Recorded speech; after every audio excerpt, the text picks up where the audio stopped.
এই যে বাংলাদেশে ১.৫ বছরে প্রভাবশালী ক্ষমতা সম্পূর্ণ ব্যক্তি ছিলেন ডক্টর মোহাম্মদ ইউনূস।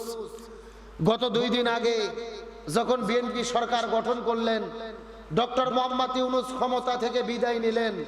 তার ক্ষমতা থেকে বিদায় নেওয়ার পরে ডক্টর মোহাম্মদ ইউনূস যখন দেশ ছেড়ে চলে যাচ্ছেন, এয়ারপোর্টের ভেতরে তার সাথে কোনো পুলিশও নাই, র্যাবও নাই, নিরাপত্তা বাহিনীর কোনো লোক নাই।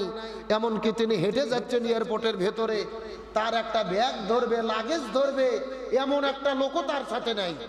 তিনি নিজের ব্যাগটা, নিজের লাগেজটা একা একা ধরে তিনি হেঁটে হেঁটে চলে যাচ্ছেন এয়ারপোর্ট দিয়ে। প্লেনে উঠে তিনি চলে গেলেন। একদিন আগেও তার সাথে হাজার হাজার পুলিশ ছিল, র্যাব ছিল, নিরাপত্তা বাহিনীর লোক ছিল। অথচ যখন তিনি প্রধান উপদেষ্টার পদ ছেড়ে দিলেন, ক্ষমতার চেয়ার ছেড়ে দিলেন, তিনি রাস্তাতে হেঁটে যাচ্ছেন, নিরাপত্তা রক্ষী বাহিনী তো দূরের কথা, তার একটা ব্যাগ ধরার, লাগেজ ধরার পর্যন্ত লোক তার সাথে নাই। আবার সেই উপদেষ্টা আসিফ নজরুল, রিজওয়ানা হাসান সিদ্দিকী, ওই তারেক রহমানের শপথ গ্রহণ অনুষ্ঠানে তারা গেছেন, তারা দাঁড়িয়ে আছেন, তার সাথে মানুষ মানে ধাক্কা খাইয়ে তাদের গায়ে বাড়ি দিয়ে চলে যাচ্ছে, তাদের দিকে আর কেউ তাকাচ্ছে না। এমনকি যিনি উপদেষ্টা, স্বরাষ্ট্র উপদেষ্টা ছিলেন জাহাঙ্গীর আলম, তিনি মনের মধ্যে আক্ষেপ নিয়ে বলেছেন যে যেই দিন আমি ক্ষমতা ছাড়লাম, আমার যিনি গানম্যান ছিল নিরাপত্তা রক্ষী বাহিনী এসে বলতেছে, স্যার আমাকে আজকেই ছুটি দেন, আমি আর একটা মন্ত্রীর চাকরি করতে চাই। আবার যিনি ড্রাইভার ছিল তিনি এসে বলতেছে, স্যার আমাকে ছুটি দেন, আমি আর এক মন্ত্রীর ড্রাইভার হতে চাই। তখন স্বরাষ্ট্র উপদেষ্টা বললেন, ঠিক আছে যাও, তোমাদের ছুটি দিলাম। ছুটি দিয়ে নিজে একটা গাড়ি ভাড়া করে বাড়িতে ফিরে গেলেন। একদিন আগেও যার কথায় পুরো দেশের পুলিশ চলতো, র্যাব চলতো, সেনাবাহিনী চলতো, প্রশাসন চলতো, আর পরের দিনে তার ড্রাইভার তার কথা শুনতেছে না। তার মানে কি বোঝা যায়, দুনিয়ার ক্ষমতা স্থায়ী নাকি অস্থায়ী? আপনি চেয়ারে বসে আছেন, আপনার ক্ষমতা আছে, আপনি চেয়ার ছেড়ে দিয়েছেন, আপনার ক্ষমতা জেরো। কেউ আপনার কথা শুনবে না, কেউ আপনাকে সম্মান করবে না। সুতরাং দুনিয়ার ক্ষমতায় ক্ষমতা নয়, আখিরাতে যারা সম্মানিত হবে তারাই হবে প্রকৃত সম্মানিত। ডক্টর ইউনূসের এত ক্ষমতা, এত পাওয়ার, এতিমের মতো বিদায় নিয়ে চলে গেলেন। লাগেজ ধরার লোক নাই, সাথে কোনো লোক নাই, তিনি একেবারে অসহায় হয়ে বিদায় নিয়ে চলে গেলেন। তার মানে এখান থেকে শিক্ষা দাঁড়ায়, দুনিয়ার ক্ষমতা আজ আছে কাল নাই। চেয়ার আছে, ক্ষমতা আছে, চেয়ার আছে, পাওয়ার আছে, চেয়ার ছেড়ে দিলে আর ক্ষমতা থাকে না। সুতরাং সর্বময় ক্ষমতার মালিক একজন, তিনি কে?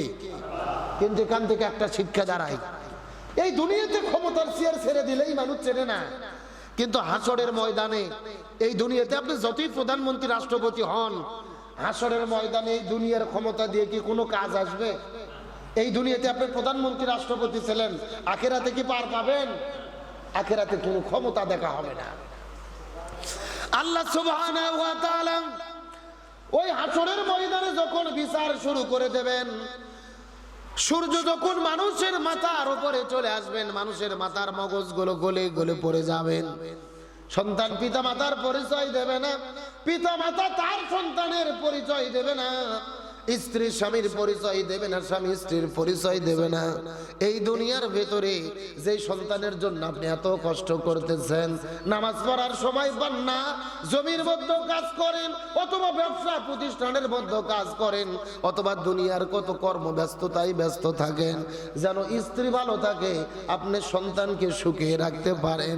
কিন্তু হাসরের ময়দানে আল্লাহ যখন বিচার শুরু করে দেবেন, আপনার সন্তান আপনাকে বাবা বলে পরিচয় দেবে না, আপনার স্ত্রী আপনাকে স্বামী বলে পরিচয় দেবে না, আপনার বাবা মা আপনি সন্তান বলে আপনাকে পরিচয় দেবে না। তার মানে হাসরের ময়দানে কেউ কারো পরিচয় দেবে না। এই দুনিয়ার মধ্যে যদি আপনি ভালো আমল করতে পারেন, আমল আপনার পাশে দাঁড়াবে। এই দুনিয়ায় প্রধানমন্ত্রী ছিলেন, রাষ্ট্রপতি ছিলেন, প্রধান উপদেষ্টা ছিলেন, আপনার কথাই পুরো দেশ চলতো, প্রশাসন চলতো, কত ক্ষমতা পাওয়ার আপনার দুনিয়ার মধ্যে ছিল। কিন্তু আখিরাতের জীবনে এই পাওয়ার দিয়ে কোনো কাজ হবে না রে। ওই আখিরাতে যদি আপনার আমল ভালো থাকে, আপনি জান্নাতের মেহমান হয়ে যাবেন। কিন্তু দুনিয়ায় যদি আমল করতে না পারেন, ওই আখিরাতের ময়দানে ধ্বংস হতে হবে। সুতরাং দুনিয়ার পাওয়ার কোনো পাওয়ার নয়, দুনিয়ার ক্ষমতা কোনো ক্ষমতা নয়। এই দুনিয়ার ক্ষমতার মোহে পড়ে আল্লাহকে ভোলা যাবে না। সর্ব অবস্থায় আমাদেরকে ডাকতে হবে কাকে? আল্লাহ রাব্বুল আলামিন কত চমৎকার করে বলেন, ইয়া আইয়ুহাল্লাযীনা আমানু কুতিবা আলাইকুমুস সিয়াম কুতিবা আলাইকুমুস সিয়াম কামা কুতিবা আলাল্লাযীনা মিন ক্বাবলিকুম লাআল্লাকুম তাত্তাকুন।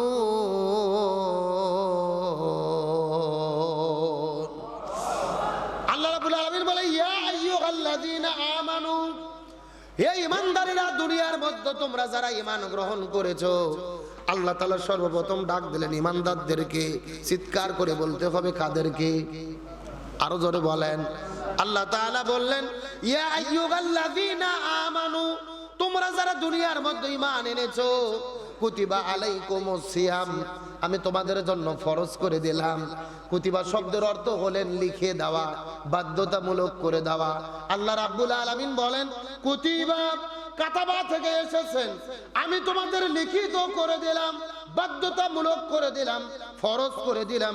কুতিবা আলাইকুমুস সিয়াম, রমজান মাসের রোজা পালন করাকে, কামা কুতিবা আলাল্লাযীনা মিন ক্বাবলিকুম, শুধু তোমাদের জন্য ফরজ করে নাই, এই রোজা পূর্ববর্তী দুনিয়ার ভেতরে যত নবী রাসূল আগমন করেছিল তাদের উপরেও আমি আল্লাহ তাআলা ফরজ করে দিয়েছিলাম, লাআল্লাকুম তাত্তাকুন, যাতে করে তোমরা মুত্তাকি হতে পারো। জোরে বলেন না সুবহানাল্লাহ। আল্লাহ তাআলা আমাদের জন্য রোজাকে ফরজ করে দিলেন। আল্লাহ বললেন শুধু তোমাদের জন্য নয়, ইতিপূর্বে দুনিয়াতে যত নবী রাসূল এসেছেন আমি তাদের উপরে রমজান মাসের রোজা ফরজ করে দিয়েছিলাম। তবে এখানে তাফসীরের মধ্যে এসেছেন সবার উপরে যে এক মাস রমজান মাসের রোজা ফরজ ছিল এমনটি পাওয়া যায় না।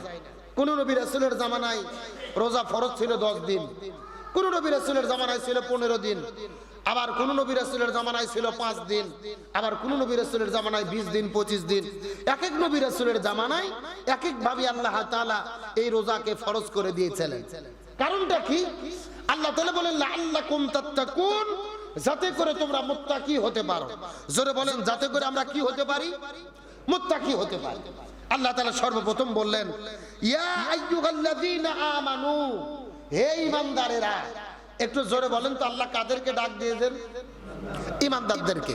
তাহলে বোঝা গেল রোজা ফরজ কাদের উপরে? একটু জোরে বলেন কাদের উপরে? ঈমানদারদের উপর। যারা প্রকৃতপক্ষে ঈমানদার নয় এদের উপরে কিন্তু রোজা ফরজ নয়। এই বাংলাদেশে দেখবেন এই যে রমজান মাসে রোজা ফরজ হয়ে গেছে, শুরু হয়ে গেছে, রোজা চলতেছে বাংলাদেশে। আপনাদের খন্নার হাট বলেন আর ডুমুনপুকুর বাজার বলেন, মাজিরে বলেন, বগুড়া বলেন, নিউ মার্কেট বলেন, হকার্স মার্কেট বলেন, যেখানে যেখানে হোটেল আছে হোটেলের চতুর্দিকে লাল কাপড় পেঁচে দেওয়া আছে। এমন ঘটনা ঘটে কি ঘটে না? আচ্ছা, লাল কাপড় পেঁচে দিয়ে ওরা কি করে নামাজ পড়তেছে? জিকির করতেছে? কি করতেছে বলেন তো? খাচ্ছে। হ্যাঁ বলেন কি করতেছে? আচ্ছা, আপনাদের কি মনে হয় ওই লাল কাপড় পেঁচে দিয়ে ওর মধ্যে খাইলে আল্লাহর মনে হয় চোখে পড়ে না? না, হ্যাঁ আল্লাহ দেখতে পারে না? দেখতে পারে। তাহলে কতটা এরা নিজেদের চালাক মনে করে, চিন্তা করছেন? এরা চিন্তা করছে আমরা লাল কাপড় পেঁচে দিয়ে খাই, মানে লাল কাপড়ের মধ্যে মনে আল্লাহ তাআলা দেখবে না। আল্লাহ দেখে কি দেখে না? কত সুস্থ মানুষ, এমনও মানুষ আছে খাসির মতো শরীর, 80 কেজি 90 কেজি ওজন, অথচ রোজা থাকে না। এরকম আল্লাহর ওলি আছে না নাই? সারা বছর ভালো থাকে আর রমজান মাসে রোজা আসলে পেটত গ্যাস শুরু হয়। কি শুরু হয়? মানে গ্যাস শুধু আমি রোজা থাকতে পারি না। কেন তোর পেটতে এত গ্যাস তো সরকারক জমা দিলেই তো হয়। গ্যাসের যে পরিমাণ দাম, আসলে আমি এখানে তাফসীরের মধ্যে এসেছে সুস্থ থাকার পরও রোজা কেন থাকতে পারে না, তার কারণ আল্লাহ তাআলা বলছেন ইয়া আইয়ুহাল্লাযীনা আমানু কুতিবা আলাইকুমুস সিয়াম, আল্লাহ রোজা ফরজ করছে ঈমানদারদের উপরে। সুতরাং সুস্থ থাকার পরেও যারা রোজা থাকে না মনে করবেন এটা গ্যাসের সমস্যা না, এদের সমস্যা হলো ঈমানের ভেতরে। জোরে বলেন জোরে।